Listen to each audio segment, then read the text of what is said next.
comment faire pour avoir de belles et grosses tomates? Alors, si on la laisse telle qu'elle, comme elle est là, avec 1, 2, 3 tiges ici, eh ben, ça va donner des petites tomates.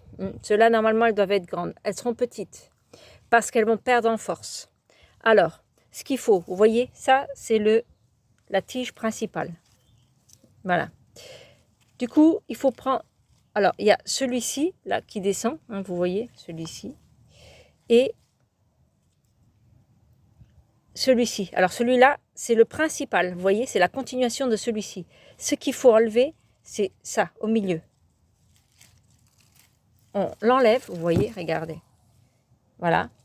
Vous voyez, c'était ici. Il faut l'enlever. On continue le principal. On continue. Et alors, là, il y en a un autre, vous voyez, celui-là qui est au milieu de la rame, là. Et de ça ici. Alors, c'est celui-ci qu'il faut enlever.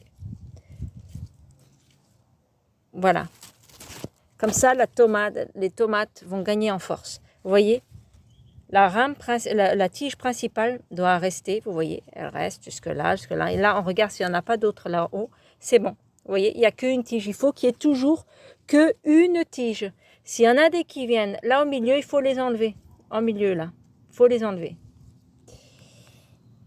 Regardez dans celui-ci. Alors, pour vous, qu'est-ce qui ne va pas? Je ne sais pas si vous arrivez bien à voir. Là, il y en a un enlevé. Je vous laisse deviner. Alors, celui-ci. Alors, tout d'abord, il y en a déjà un ici, de ce côté-là. Regardez. Vous voyez? Il faut enlever. Ça enlève la force à la tomate. Hein. Et alors là, regardez. Vous voyez, il y en a 3. 1, 2, 3. On laisse la principale. Celui-ci aussi, c'est que des feuilles. Hein.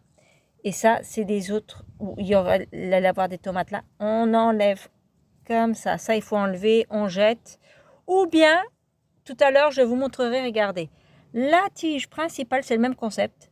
La tige principale, regardez, il y a déjà une petite tomate ici. La tige principale, oups, là, qu'est-ce qu'on voit? Regardez, celle-ci, il faut l'enlever aussi parce que la tige principale, elle va là. Il faut l'enlever aussi. Alors, on fait comme ça. Voilà, vous voyez? Et là, ça continue. Je vais devoir les attacher maintenant au grillage, là. Hein. Voilà. Alors, pour les tiges, là, ce qu'on peut faire, vous allez pouvoir les replanter, ceux-là, vous allez pouvoir les replanter. On va les mettre dans l'eau pour qu'il y ait des racines qui se forment ici en bas. Il y a des racines qui vont se former quelques jours dans l'eau. Et après, on pourra les replanter. Et en fait, on n'en finit jamais avec la tomate. C'est comme ça. Alors, vous voyez, la dernière fois, j'en avais déjà mis là, vous voyez. Ça fait déjà, c'était hier, je crois. Bon, il n'y a pas encore de racines qui se sont formées parce que, bon, puis elles sont très petites, ceux-là. Ceux-là, elles sont plus grandes. Voilà. En fait, il faut le faire plusieurs fois, ça. Hein. Il faut le faire plusieurs fois. Hein. C'est pas pendant tout le parcours de la tomate, si on veut avoir des belles et grosses tomates, il faut faire ça. Voilà. Là, je les mets dans l'eau. Voilà. Et après, quand il y aura la racine qui va se former, là, je pourrai les replanter.